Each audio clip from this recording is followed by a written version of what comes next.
importante que se refiere a cuáles son las medidas más importantes o fundamentales que debería realizar el Estado mexicano para garantizar la seguridad pública y consolidar un Estado de Derecho.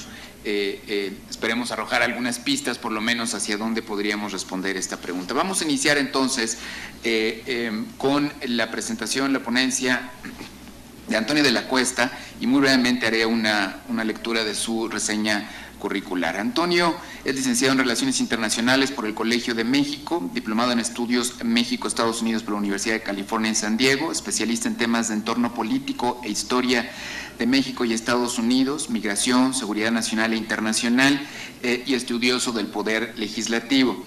Miembro del equipo de analistas del programa radiofónico Política en Plural de Radio Educación, colaborador ocasional en medios impresos y electrónicos como Reforma, Animal Político, Siempre, Radio Red, El Financiero, Bloomberg, entre otros.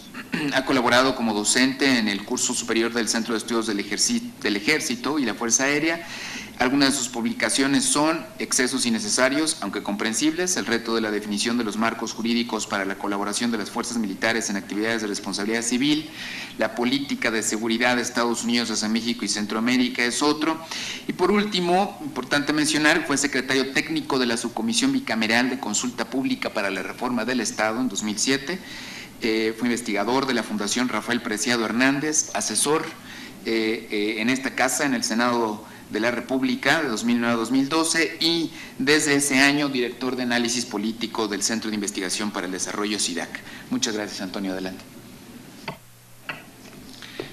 Bueno, muchísimas gracias al Instituto Belisario Domínguez, por supuesto al Senado de la República por esta invitación. Siempre es un privilegio pues regresar a esta casa de la pluralidad federalista en México y hablar sobre todo de un tema interesante como es la cuestión de la iniciativa que hizo el presidente Enrique Peña Nieto, que anunció en noviembre pasado y que llegó a este Senado de la República el 1 de diciembre de 2014, rescatando una propuesta que se esgrimió desde la administración del presidente Felipe Calderón respecto a los mandos únicos policíacos.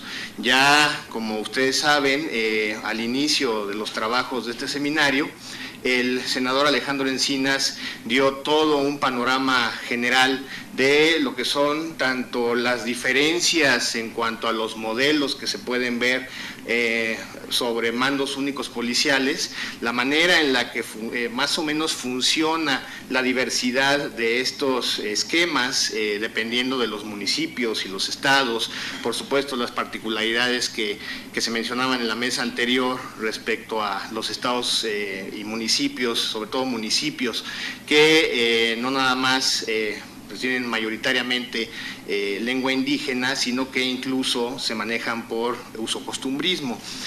Toda esta diversidad, pues sin duda es característica del sistema municipalista federal de nuestro país.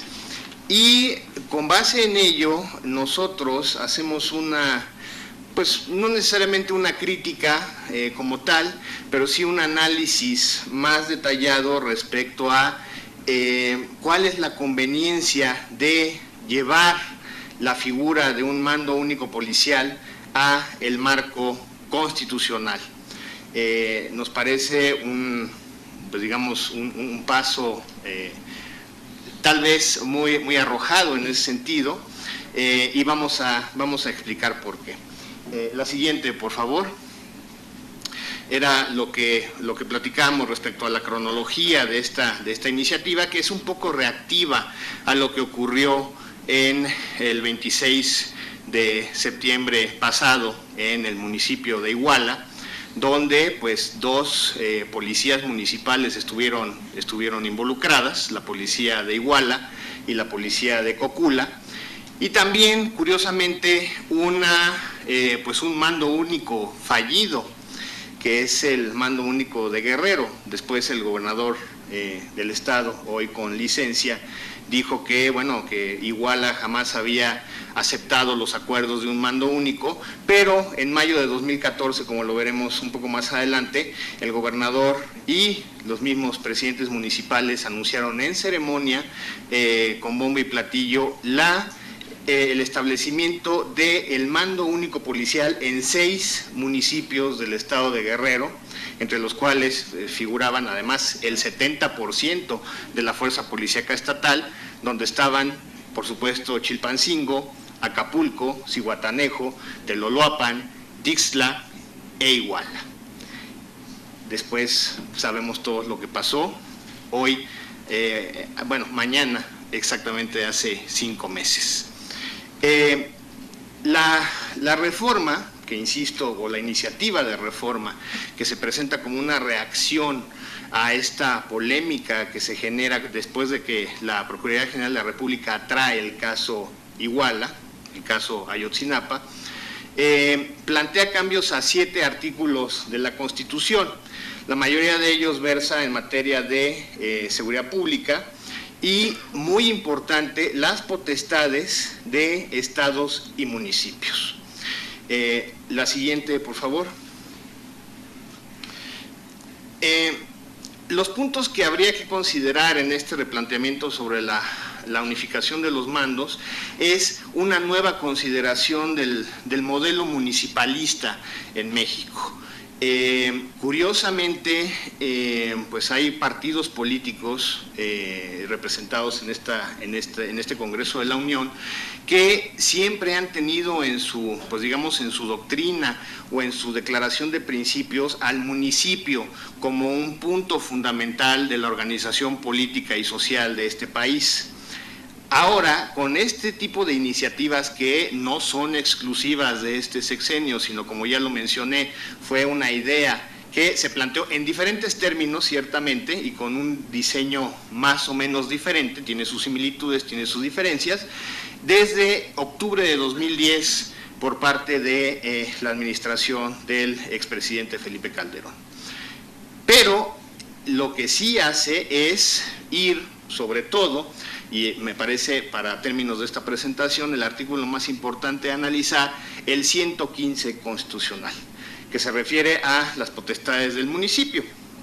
Y entre ellas, por supuesto, que está la organización de los bandos de policía.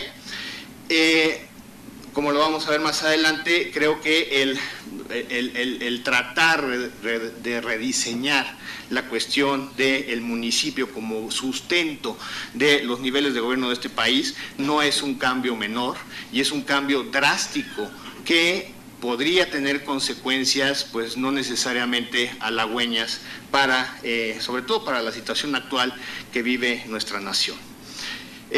Otro punto a considerar es las fórmulas eficaces para preservar el Estado de Derecho, que eso es una preocupación fundamental. Puede sonar como un lugar común, pero creo que eso es lo que está detrás de la esencia de todas estas iniciativas, no nada más en cuestión de las policías, la organización de las policías, que finalmente es o suele ser el primer contacto que tenemos los ciudadanos con la autoridad, sino también, como se habló en pues la primera mesa de discusión de este seminario, pues el nuevo sistema de justicia penal, que también está incluido dentro de este ánimo de pues digamos, honrar el Estado de Derecho en este país por primera vez en la historia, tal vez.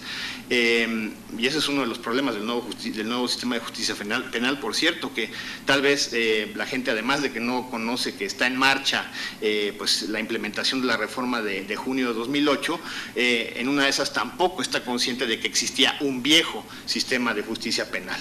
¿Por qué? Porque como usuarios, o una de dos, o es sumamente, o lo consideramos sumamente ineficiente porque así lo padecimos, o simplemente pues lo desconocemos por simple y sencilla apatía.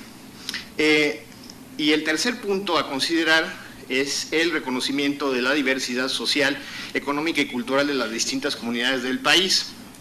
Efectivamente, como se mencionaba en la mesa anterior, se suele pues entronizar a a los municipios que usan pues el usocostumbrismo, valga la redundancia, en cuanto a su régimen de gobierno, pero realmente conocemos muy poco acerca de su funcionamiento. La necesidad de diagnósticos, como se estableció también, pues creo que por consenso entre los especialistas de la mesa anterior, es fundamental. Número uno, que sea pues digamos que genere datos útiles. Número dos, que genere datos que sean comprobables y que sean ciertos, porque eso también ocurre. Incluso en la implementación de la reforma de justicia tenemos controversia entre el Secretariado Técnico de la Implementación, el famoso CETEC, y pues los datos que se supone que CETEC recaba de los estados y municipios, más lo que las organizaciones no gubernamentales hacen por su cuenta en cuanto a investigaciones. Sabemos que Alto al Secuestro saca una cifra e inmediatamente sale CETEC a desmentirla, o la Secretaría de Gobernación, o como hay N cantidad de ejemplos. Entonces, esta controversia entre las cifras y la estadística es un problema muy grave, ¿no? Entonces, también hace que se complejice la de por sí diversidad de la que estamos mencionando en este punto. La siguiente, por favor. Aquí hay que, en el contexto político, hay un poco, pues digamos, colocar esta iniciativa y no nada más verla como simplemente esa, sino el resto incluso de las 11 grandes reformas que presume la presente administración, donde sí se percibe un ánimo centralizador por parte de la Presidencia de la República. Durante los 12 años de gobierno del PAN hubo una especie de rienda suelta a los gobiernos locales, donde los gobernadores se convirtieron en especie de virreyes, no confundir con mis reyes, aunque hay por ahí alguno perdido, sobre todo en el sureste del país, gobernando algún estado, pero esta especie de virreinatos o de pequeños feudos alrededor del país, pues es algo que el estilo de gobierno del sistema que el PRI construyó después de la revolución, pues no es, digamos, el más operativo. Y se ha venido pues reconstruyendo este control centralizador, ya sea vía la reforma educativa, el golpe que se le dio al Sindicato Nacional de Trabajadores de la Educación, que todos conocemos, que no necesariamente era virtuoso, por supuesto, siempre hay que ver las cosas en tonos de grises, pero vemos lo que está sucediendo ahora en términos de las disidencias a este sindicato, ¿no? A lo largo, sobre todo, del sur del país. El control de los recursos regresa a la Secretaría de Educación Pública, es decir, regresa al centro, que eso es finalmente lo más importante. Cuando hablemos de control político, forzosamente tenemos que estar analizando el control de recursos. Después, hablando de recursos, la reforma hacendaria. Ahora la Secretaría de Hacienda vuelve a ser una ventanilla muy importante para que los gobernadores vayan y pues hagan una especie de pasarela para el control de los recursos y de las participaciones federales. Por supuesto que hay un ánimo de reconstruir o siempre en el ideal el federalismo fiscal, que en utilización del entonces IFE, pues hoy vemos las consecuencias, ¿no? Un IFE o un INE hoy en día que no nada más goza de pues digamos de las controversias entre los partidos políticos, sino que de una burocracia que muy probablemente sea muy ineficiente y muy costosa, por cierto, también, pero que vamos a ver qué resultados vaya a manejar y que, por supuesto, aunado a las cuotas partidistas, que creo que en el diseño institucional son la primer falla de origen del INE o del IFE, también, pues creo que están poniendo en juego esta institucionalidad democrática, por lo menos desde el punto de vista del instituto. Y la iniciativa de reformas en materia de seguridad con la Policía de Mando Único, donde sí también fue una propuesta original de Acción Nacional, y si tú tienes sus diferencias, pero es muy curioso, sobre todo al revisar los principios de doctrina de ese partido, la última actualización que hubo hacia 2002, donde el municipio se pone no nada más como un tema fundamental en sus principios de doctrina, sino que se dice que el principio de proximidad debe de ser fundamental en el ejercicio de las funciones de gobierno. Y digamos, ejemplo más fehaciente de una autoridad que debe de estar cerca de la ciudadanía que la policía. La creación de un mando único indudablemente la va a lanzar todavía más lejos de los ciudadanos. Los argumentos esgrimidos a favor de la propuesta es susceptibilidad del municipio a la infiltración del crimen organizado. Pasemos a la siguiente, por favor. Esta susceptibilidad, que dicen es que el municipio es muy débil y tal, tenemos el caso Abarca, que además ahorita lo traemos como si fuera una especie de santo niño, pero pues hay municipios que suelen ser mucho más disciplinados que un estado completo. Hay municipios que también han logrado pues muchos avances en materia de su reorganización, no nada más policíaca, sino económica y en muchos otros rubros. El imponerles constitucionalmente un modelo, además de que atenta contra el federalismo y el municipalismo, la Constitución debe de servir para generar normas, pues digamos, que sean una base para que el resto de los estados actúen en consecuencia jurídicamente. Pero la Constitución, el embarazo que tiene hoy la Constitución, el gigantismo que tiene hoy la Constitución, hace que deje de ser casi una norma general y se convierta en una imposición para la federación. Es decir, se está coartando la libertad de los legislativos locales, que por cierto son parte del constituyente permanente de este país. Los legislativos locales deben de tener la potestad de, considerando la diversidad de sus propios estados, diseñar sus propias fórmulas en todos sentidos. Y el caso de la policía, por supuesto que no debiera de ser una excepción.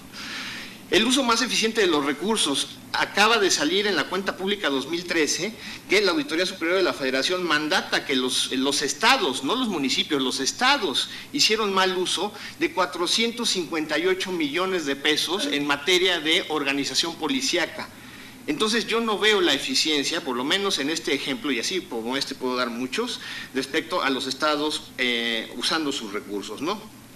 Los casos exitosos. Hace un par de semanas visitaron esta casa los gobernadores de Morelos, Nuevo León y el jefe de gobierno del Distrito Federal, poniendo como casos exitosos sus modelos de mando único. Por supuesto que primero habría que hacer una encuesta, creo, entre otros indicadores necesarios, a los usuarios de estos sistemas policíacos.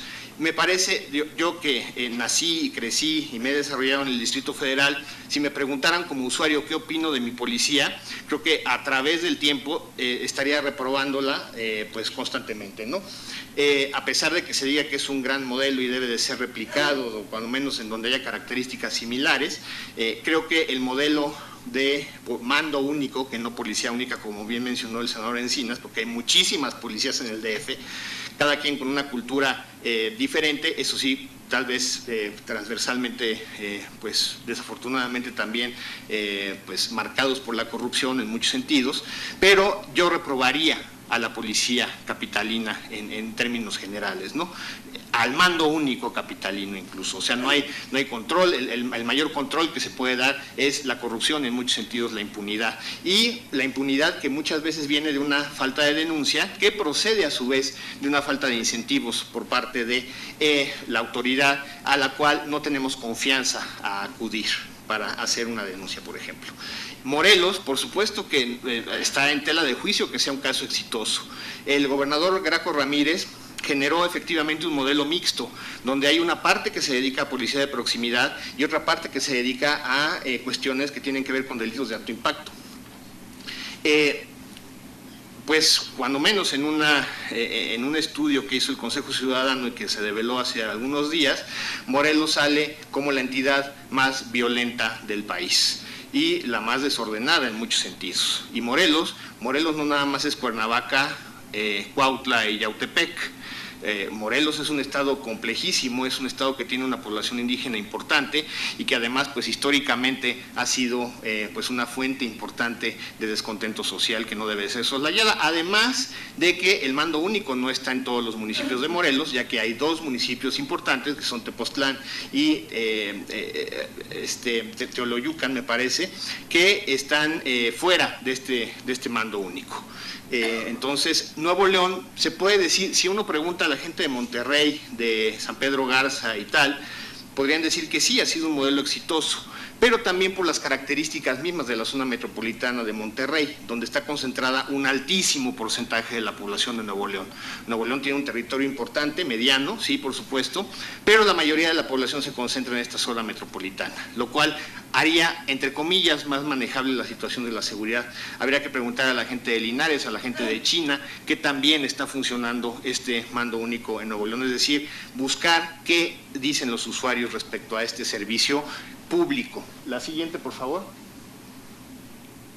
Los potenciales riesgos muy rápidamente, un mayor debilitamiento del municipio como modelo de organización social. Creo que esto es fundamental, sobre todo si se dice esto de la reconstrucción del tejido social. Si el tejido social no se reconstruye de abajo hacia arriba, es imposible reconstruirlo de arriba hacia abajo. Entonces, el municipio como entidad fundamental del Estado mexicano creo que no debe de golpearse como se pretende con estos esquemas constitucionales de modelo de mando único, atentando con el 115 constitucional.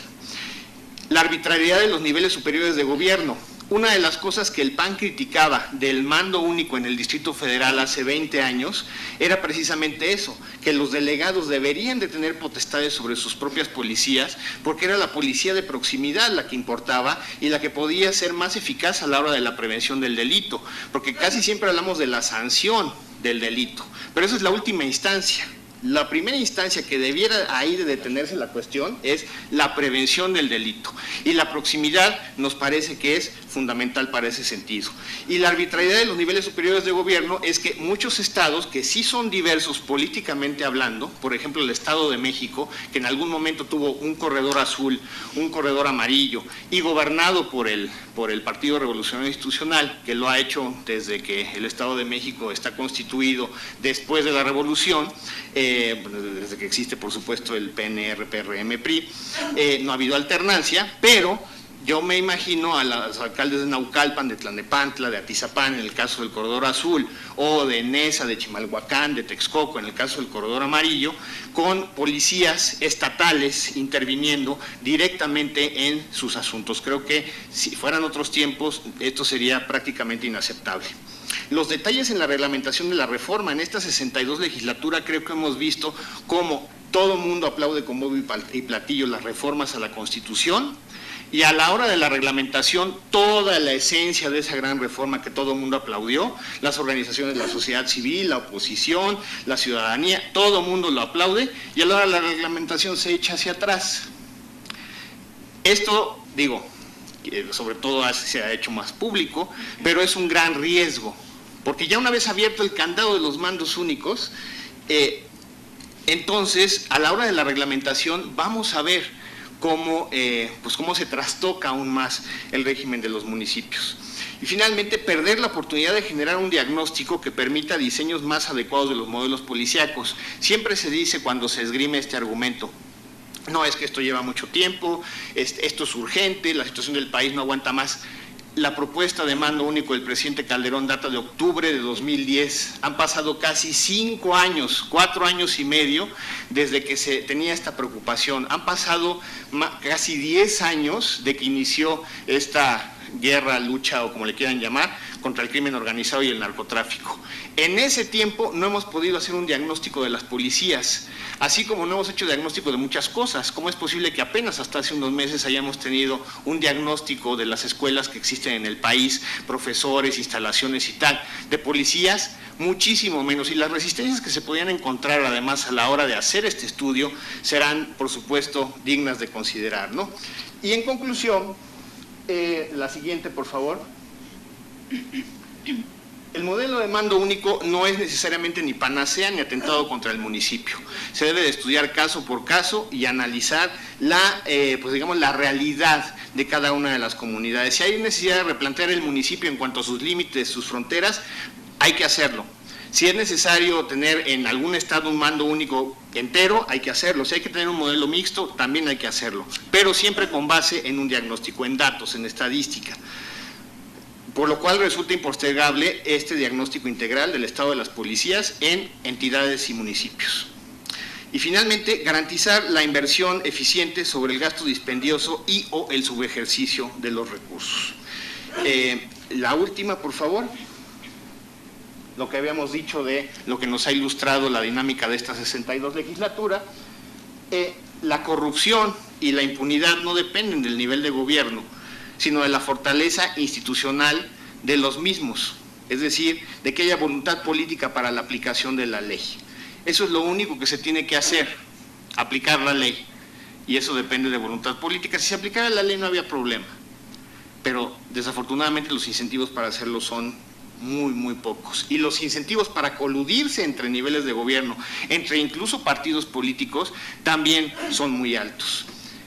Y es fundamental acotar las potestades de las distintas autoridades sin que ello implique una dilución de responsabilidades, porque esta reforma mucho habla de la facilitación de la concurrencia de responsabilidades, pero esta concurrencia muchas veces es lavarse las manos y decir: esto te corresponde a ti, gobierno federal, yo no tengo absolutamente nada que hacer. Y tenemos casos como Guerrero, tenemos casos donde se ha violado la Constitución sistemáticamente, como el caso de Michoacán y la figura del comisionado, que ya ha desaparecido, pero ahora tenemos una especie de delegado militar.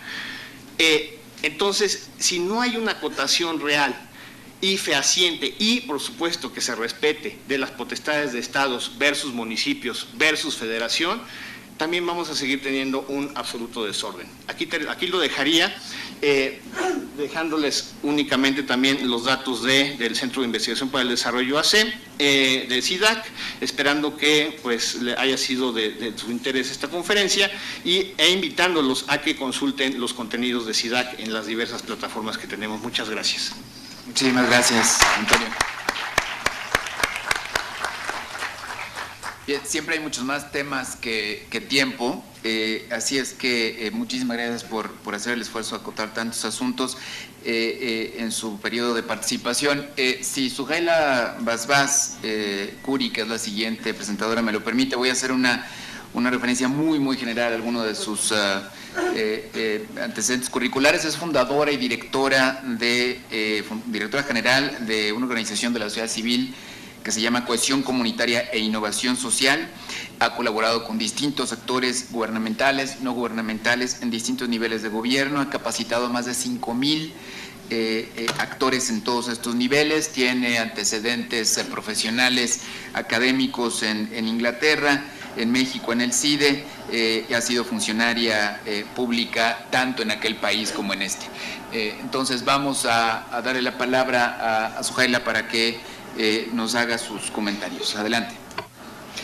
Muchas gracias, Roberto Castellanos. Agradezco al Senado de la República y al Instituto Belisario Domínguez por la invitación, y a ustedes por su paciencia. Procuraré ser breve también para dar un espacio para preguntas y respuestas, y agradezco la participación de Antonio también, porque creo que coincidimos en varios de los planteamientos. Mi participación va a estar dividida en 3 apartados. El primero va a ser sobre comentarios generales a la iniciativa, reconociendo que no soy abogada, soy politóloga, pero desde ese ángulo voy a hacer los comentarios. El segundo apartado de mi participación será sobre el rol que pueden jugar los cuerpos policiales para fortalecer la cohesión comunitaria y por ende para prevenir la violencia y la delincuencia, y también cómo fortalecer la cohesión comunitaria al interior de los cuerpos policiales. Y voy a concluir mi participación con recomendaciones muy puntuales sobre las medidas que debería emprender el Estado mexicano para garantizar la seguridad y también para fomentar el Estado de Derecho. Comenzando con... ¿Qué tal? ¿Qué tal? Adelante. Perdón. Por la atención. Perdón, gracias. Comenzando con los comentarios generales a la iniciativa, me parece que si vamos a reformar el artículo 21 constitucional, valdría la pena tomar la oportunidad para incluir el concepto de seguridad ciudadana y de seguridad humana y no quedarnos únicamente con este concepto de seguridad pública. También podríamos aprovechar la oportunidad para incorporar la prevención de la violencia y la delincuencia y no solo la prevención del delito. Sabemos que hay una ley general para la prevención social de la violencia y la delincuencia, pero cuando uno se va al texto constitucional únicamente se refiere a la prevención del delito, y si queremos prevenir la delincuencia no solo necesitamos prevenir los delitos, sino los distintos tipos de violencia que anteceden la comisión de delitos. Segundo comentario general a la iniciativa, se hace referencia a la arquitectura institucional y competencial en materia de seguridad, pero lo que hemos visto a lo largo de los años es que este es un asunto, sí, en algunos casos de competencias, pero sobre todo de capacidades institucionales. Desde hace décadas sabemos que los municipios, algunos de ellos, por supuesto no todos, son débiles en términos institucionales y en vez de apostar al fortalecimiento o a la ampliación de las capacidades institucionales de los municipios, estamos apostándole a la federalización o incluso a la centralización, como se utiliza el término en la iniciativa. Me parece que la centralización no es la respuesta a los problemas que tenemos en el país. La respuesta pasa, sí, por una redistribución de las competencias, pero sobre todo por la ampliación de las capacidades institucionales en cada uno de los órdenes de gobierno, porque tampoco es cierto que todas las dependencias y entidades del gobierno federal tienen una capacidad institucional necesaria como para poder garantizar los derechos de las personas. Ahora, en la iniciativa de decreto se replantea el rol que van a tener los municipios en materia de seguridad pública y se dice que desde el ámbito de su competencia los municipios podrán participar en el diseño y ejecución de las políticas públicas de prevención no policial de los delitos. Primero se deja fuera la evaluación de las políticas públicas, que también debería de hacerse desde el ámbito municipal y no solo desde el gobierno federal y desde el gobierno estatal, pero además se crea una división entre la prevención del delito y de las violencias y el rol policial. La parte policial también es parte de la prevención del delito, de la violencia y la delincuencia. De hecho, así lo reconoce el Programa Nacional para la Prevención Social de la Violencia y la Delincuencia, y con esta iniciativa estaríamos separando a la policía de roles de prevención del delito y de las violencias que son fundamentales, como veremos en el segundo apartado de mi participación. Ahora, cuando se habla de la flexibilización de las competencias constitucionales basadas en un nuevo paradigma de federalismo cooperativo, eso suena muy bien, salvo que se excluye al municipio de ese federalismo cooperativo. Si ustedes se dan cuenta en la iniciativa, el diagnóstico hace referencia a la situación de las policías, pero la centralización no solo es sobre las policías, la centralización es de las funciones y atribuciones, de la definición de los delitos, de las sanciones, de las penas, del mando único y de los cuerpos policiales, y eso no está respaldado en el diagnóstico que nos presentan en la iniciativa. También me parece que hace un supuesto de que las capacidades institucionales están distribuidas por orden de gobierno, es decir, que el gobierno federal tiene mayor capacidad institucional que el gobierno estatal y que los gobiernos municipales. Me parece que esa lógica niega la heterogeneidad de capacidades que tenemos en un país como lo es la República Mexicana. Y también creo que hay una confusión entre la necesidad de que las competencias estén claramente definidas y quién define esas competencias, porque aquí lo que tendríamos es que el Congreso de la Unión tendría atribuciones que ahorita están dadas para el constituyente. Sobre la intervención de la Federación ante indicios de infiltración del crimen organizado, primero habría que establecer cómo se va a determinar que existen indicios suficientes de infiltración del crimen organizado. Desde hace tiempo atrás hemos insistido en la necesidad de que se cree un sistema de información de alerta temprana, pero incluso no solo de los delitos, sino de los factores de riesgo de violencia y delincuencia. Si nos vamos a la incidencia delictiva, tenemos estadísticas con distintos niveles de confiabilidad, pero estadísticas mes con mes sobre los delitos que se cometen en la República Mexicana, pero si ustedes quieren analizar cuáles son los factores de riesgo que llevan a las personas a involucrarse en procesos violentos, en muchos casos tenemos que esperarnos 5 años, como es el caso de la desigualdad en el ingreso a nivel municipal, ¿no? Para tener ese dato tendríamos que esperarnos 5 años y entonces ¿cómo vamos a tomar decisiones para prevenir los factores de riesgo de violencia y de delincuencia como lo es la desigualdad? Entonces me parece que si vamos a invertir en un sistema de alerta, tendríamos que invertir en un sistema de alerta temprana, en un sistema de alerta que nos indique cuáles son los factores de riesgo de violencia y delincuencia para poder actuar antes de que esos riesgos se traduzcan en delincuencia y antes de que la delincuencia infiltre a los distintos órganos de gobierno. Creo que esta propuesta es una propuesta reactiva, no es una propuesta preventiva como lo plantea el texto de la iniciativa. Y por último, sobre los comentarios generales a la iniciativa, me parece que recurre a los mismos problemas que hemos señalado a lo largo de varios años. Nuevamente hace mención a el control, evaluación y certificación de los cuerpos policiales, porque quienes están en las corporaciones municipales tendrían que pasar estos exámenes para ser parte de la corporación estatal. Si no lo hemos logrado en varios casos de los estados y los municipios, ¿cómo lo vamos a lograr ahora que se dicta en esta iniciativa, ¿no?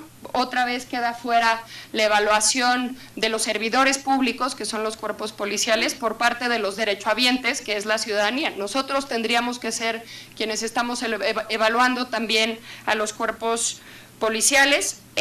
Está este periodo de 2 años máximo para la definición de los planes estratégicos de transición y durante ese plazo el gobernador tiene una enorme discrecionalidad para asumir funciones del municipio y creo que es una laguna preocupante. Y también en los transitorios se hace referencia a los fondos y aportaciones que tiene el municipio que se considerarán otorgadas al Estado al que pertenecen estos municipios. Creo que ahí también hay un riesgo si pensamos que un porcentaje de fondos como el Subsemun, el subsidio para la seguridad pública municipal, están etiquetados para funciones de prevención. Entonces, si estos fondos se consideran otorgados para el Estado, ¿qué pasaría con el porcentaje que debería destinarse a la prevención? Ahora, sobre el segundo apartado de mi participación es sobre el rol que pueden jugar los cuerpos policiales en el fortalecimiento de la cohesión comunitaria y sobre cómo fortalecer la cohesión comunitaria al interior de los cuerpos policiales. Para nosotros, la cohesión comunitaria es un proceso integral a través del cual las personas y las instituciones alcanzan su máximo potencial. Y este proceso depende del mejoramiento de 8 dimensiones, entre las cuales están derechos y deberes, la participación ciudadana, la igualdad, el reconocimiento de la diversidad, la prevención y la eliminación de la discriminación, la detección de divisiones, tensiones y conflictos, las redes de apoyo y ayuda, etcétera. Lo que voy a hacer en los próximos minutos es decirles un poco cuáles podrían ser estrategias, primero, para fortalecer la cohesión comunitaria al interior de los cuerpos policiales y segundo, para que los cuerpos policiales puedan fomentar el fortalecimiento de la cohesión comunitaria. Sobre el primer aspecto, se debe de fomentar una cultura de la legalidad para el conocimiento y ejercicio de los derechos humanos de los integrantes de las instituciones policiales, a qué tienen derecho y cuáles son sus obligaciones. Asegurar que el reclutamiento, selección, formación, desarrollo, profesionalización, certificación, acreditación, evaluación y control de confianza se realicen sin discriminación, esto es, sin distinción, exclusión o restricción por cualquier razón que tenga por efecto impedir o anular el ejercicio de los derechos de las personas. Asegurar un balance en el perfil demográfico del personal policial en función del sexo, la edad, la etnicidad, la religión, la orientación sexual, el idioma, la entidad federativa de procedencia y residencia y el nivel de ingreso y nivel de escolaridad.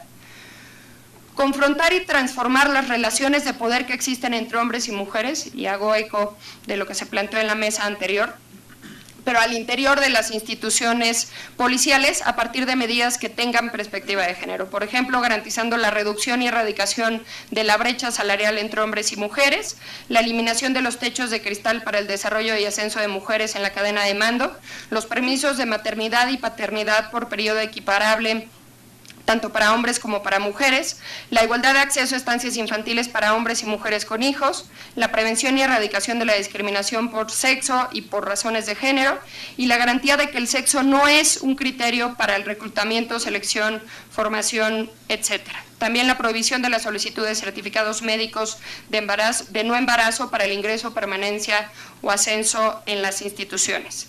Fomentar la interacción significativa entre los integrantes de las instituciones policiales, de las distintas corporaciones. Confrontar y transformar las relaciones de poder entre juventudes, personas adultas y personas adultas mayores integrantes de las instituciones policiales. También hay relaciones de poder que deberíamos de visibilizar y revertir. Establecer mecanismos para el reporte, gestión, solución y sanción de incidentes de violencia física, sexual, verbal, patrimonial, psicológica, de género, etcétera, al interior de los cuerpos policiales. Al interior de los cuerpos policiales también se sufre violencia y no hay necesariamente un mecanismo de reporte que nos permita identificar patrones de violencia. Fomentar la confianza entre las y los integrantes de las instituciones policiales, facilitar la participación ciudadana de los cuerpos policiales en la planeación, ejecución y evaluación de las políticas públicas que afectan su propia calidad de vida y facilitar la formación de redes de apoyo y ayuda entre los cuerpos policiales. Ahora, eso es cómo fortalecer la cohesión comunitaria al interior de las corporaciones, pero los policías y las policías también tienen un rol como agentes de cambio en el fortalecimiento de la cohesión comunitaria. En el marco jurídico de la prevención social de la violencia y la delincuencia ya se ha reconocido el fortalecimiento de la cohesión comunitaria como el eje transversal de los programas y acciones de prevención. Y en ese eje transversal también los policías y las policías tienen un rol que jugar. ¿Qué es lo que pueden hacer? Obviamente respetar, promover y proteger los derechos humanos, y por eso creo que es fundamental que en la reforma al texto constitucional quede la seguridad ciudadana y no solo la seguridad pública como el eje de esta política pública. Investigar y sancionar cualquier violación a los derechos humanos, socializar información objetiva, veraz, oportuna y completa entre la ciudadanía sobre las distintas instituciones policiales, sus prerrogativas y sus obligaciones. Si tengo algún asunto que tratar, ¿con qué policía me acerco? ¿Cómo la reconozco? ¿Cómo la identifico? ¿Qué es lo que me puede pedir? ¿Qué es lo que yo le tengo que dar? Sensibilizar al personal policial sobre la perspectiva de derechos humanos, perspectiva de género y de juventudes, que es urgente, el enfoque de cohesión comunitaria, los principios de legalidad, excepcionalidad y proporcionalidad. En México seguimos pensando que la aplicación de la ley es represiva. No es represiva si se apega a ciertos principios como el de excepcionalidad, legalidad y proporcionalidad. Lo que sucede es que en la gran mayoría de los casos no necesariamente nos alineamos a esos principios en el uso de la fuerza. Establecer protocolos de interlocución entre la ciudadanía, el personal policial y las instituciones policiales. Establecer recorridos regulares del personal policial por calle, colonia o barrio para explicarle a la ciudadanía sus atribuciones y facultades y para proveer datos de contacto de responsables de cuadrante y que el celular sí sea el que utiliza el jefe de cuadrante, porque luego sucede que cambian el celular y ya no le avisaron a la ciudadanía sobre cómo pueden contactarlos. Garantizar la igualdad ante la ley y la igual protección de la ley, prevenir, erradicar, sancionar la criminalización, estigmatización y discriminación de las personas, prohibir obviamente las detenciones arbitrarias, asegurar el debido proceso para todos y cada una de las personas detenidas, alinear el lenguaje y la comunicación social de las decisiones y las acciones relacionadas con la seguridad pública en los 3 órdenes de gobierno a la perspectiva de derechos humanos, reconociendo que la seguridad también es un derecho humano, no debería de contraponerse la garantía de la seguridad con el respeto, promoción y protección de los derechos humanos, desplegar personal policial sin armas de fuego, incorporar al personal policial a procesos que no tienen que ver con detenciones o con investigación, fomentar la confianza de la ciudadanía en el personal policial, incorporarlos a procesos de mediación, negociación, conciliación y resolución pacífica de conflictos y establecer modelos de policía de proximidad que fortalezcan las 8 dimensiones de la cohesión comunitaria. Para concluir mi participación, además muy brevemente sobre qué medidas deberíamos de impulsar para fomentar el Estado de Derecho. Primero, poner a la ciudadanía en el centro de cualquier política pública. Las instituciones deben de existir para garantizar los derechos de las personas. Entonces, lo que deberíamos de buscar es que se garanticen los derechos de esas personas y no solo el orden público o la supervivencia de las instituciones. Segundo, concebir los asuntos de política pública no solo desde el ámbito de la distribución de las competencias, sino de la ampliación de las capacidades institucionales. Si ahorita aceptamos la centralización de las funciones policiales, entonces también tendríamos que aceptar la centralización del resto de funciones que tiene el municipio, porque resultaría bastante paradójico que el municipio no fuera capaz de garantizar la seguridad de las personas, pero que sí fuera capaz de proveer otros servicios para los cuales tiene responsabilidad constitucional. Tercero, que las reglas se construyan colectivamente, y eso es un reto en el contexto nacional en el que nos encontramos, en el que la ciudadanía no nos sentimos representados por las personas que han sido electas, y que se exijan las reglas y las leyes para todos y para todas. El problema de las sanciones ejemplares es que tienen fuerza simbólica, pero refuerzan el mensaje de que la ley no es para todos. Y si no es para todos, entonces no es para nadie. Actualmente, tanto para la clase política como para la ciudadanía, la ley es solo uno de los referentes posibles, no es la norma que debe de regular nuestra conducta, y prueba de ello está en el número de veces que se pasa el alto una patrulla para venir al Senado. Conté 5 nada más de camino para acá, ¿no? Están cuidando un recinto de nuestra vida democrática, pero al cuidarlo sienten que la regla no les aplica para ellos. Y lo mismo sucede con funcionarios públicos de distintos órdenes de gobierno y de distintos partidos políticos, y también sucede con integrantes de la ciudadanía, que pensamos que nosotros somos la excepción a la regla, ¿no? A nosotros no debería aplicarnos, pero sí debería de aplicarles a las personas de enfrente. Y por último, para construir un Estado de Derecho se necesita el control legal, que se basa en la sanción legal, pero también necesitamos del control social y del autocontrol, de entender cuáles son las consecuencias de nuestras acciones si nosotros no cumplimos con las leyes, y entonces tener autocontrol y comportarnos conforme a la ley, y también del control social, de que nosotros no premiemos en nuestra vida cotidiana a las personas que no se apegan a la legalidad. Muchas gracias. Muchas gracias a Suhaila Basbás y Antonio de la Cuesta por hacernos el favor de participar en esta cuarta mesa de ponencias.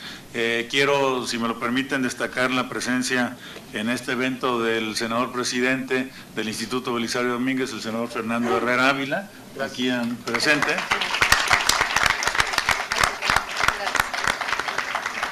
A quien le vamos a solicitar nos haga el favor de dirigir unas palabras y después de dar por terminados formalmente los trabajos del seminario. Antes de ello, senador, con su permiso, quisiera simplemente hacer un súper resumen de los trabajos de esta mesa. Ha sido un seminario altamente atendido, no solamente en el número de personas que han venido aquí a las instalaciones del Senado, en este auditorio y en una sala adjunta, que ha estado prácticamente llenos a lo largo de toda la jornada, sino también por mensajes por vía electrónica que se han estado recibiendo. Dar nuestro agradecimiento a todos quienes han estado aquí a lo largo de la jornada, de manera muy especial a los ponentes que han aceptado serlo. Muchas gracias, verdaderamente han enriquecido y han contribuido con información muy importante que va a orientar sin duda los trabajos de las cámaras, más que solamente del Senado, en la deliberación de temas tan importantes como los que ya se han mencionado, y también nuestro agradecimiento a los medios de comunicación que nos han apoyado muchísimo en la difusión de lo que aquí ha estado sucediendo. Dicho lo anterior, damos la bienvenida al senador Fernando Herrera Ávila para agradecerle sus palabras y finalmente la declaratoria de clausura. Senador, por favor.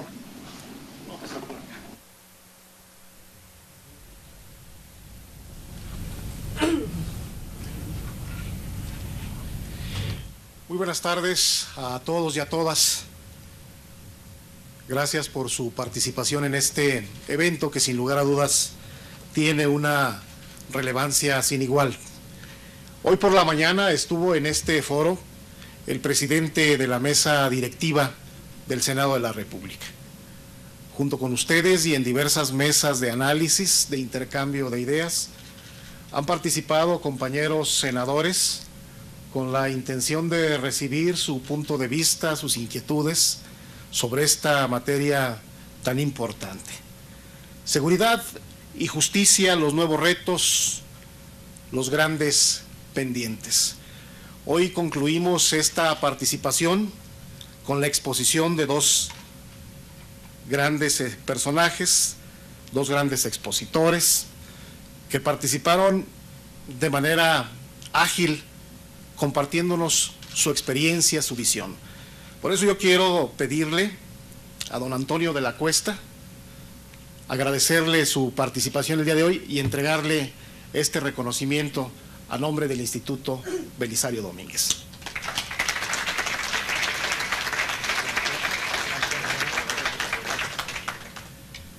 Y de la misma manera, agradecerle también a la doctora, ¿sí eres doctora, verdad? Maestra. A la maestra Basbás, su participación también en este foro. Muchísimas gracias. Valoramos mucho su participación.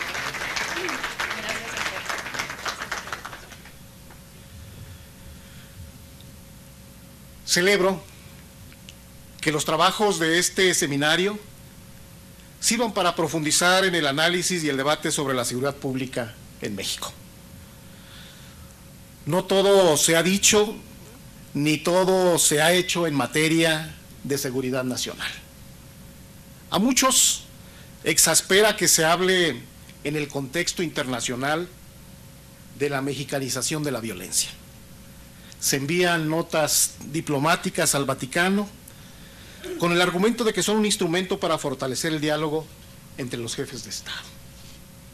Lo que no se dice es que el diálogo solo tiene existencia en la diversidad, en la virtud de entender y atender la verdad de los otros, en razón de que las verdades que se ocultan se vuelven venenosas.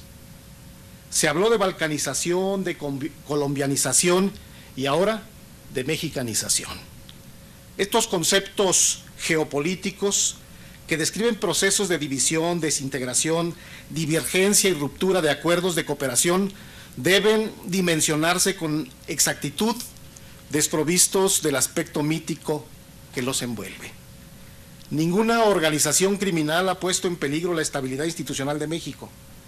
La violencia y el narcotráfico nunca podrán suplantar el sano ejercicio de la política y mucho menos del Estado de Derecho.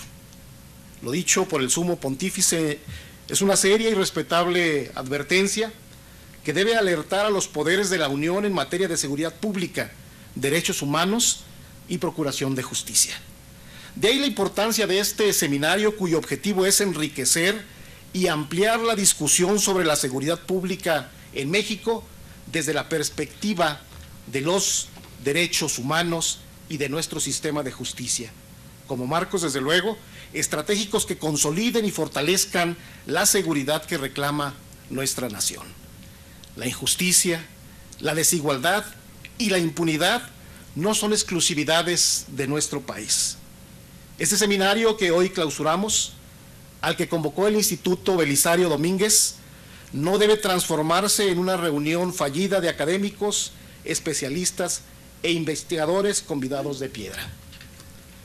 El Senado de la República tiene urgentemente que abrevar de su capacidad y talento para enriquecer la discusión pública y legislativa en el fortalecimiento de nuestro Estado de Derecho.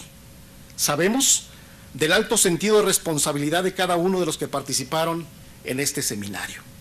Vaya pues nuestro testimonio de gratitud a todos ellos y ellas, y hago votos para que más temprano que tarde se hable desde ultramar de mexicanizar nuestra cultura y no de mexicanizar nuestra violencia.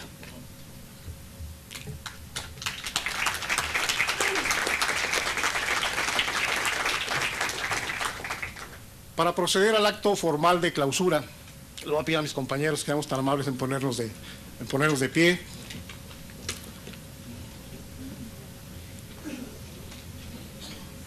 Y siendo las 15:28 del día 25 de febrero, declaro clausurados los trabajos del Seminario de Seguridad y Justicia organizado por el Instituto Belisario Domínguez, sabedor de que estos trabajos arrojarán más luces que sombras en la búsqueda constante y paciente del Senado de la República por encontrar los caminos de la paz, del progreso y de la cooperación en el concierto de las naciones. Ahí está pues el reto de seguridad y justicia, los grandes pendientes. Gracias por su colaboración y por su participación. Gracias a todos.